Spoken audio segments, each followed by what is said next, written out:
মায়া এমন এক জিনিস যা তোমাকে পদে পদে কষ্ট দেবে, তা সে সম্পর্কের মায়া হোক বা গাছের মায়া। এই মায়ার ফাঁদে একবার পড়েছ তো তুমি ফেসেছ, আমিও ফেসেছি।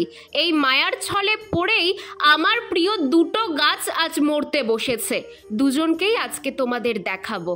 এই গাছটা চিনতে পারছো?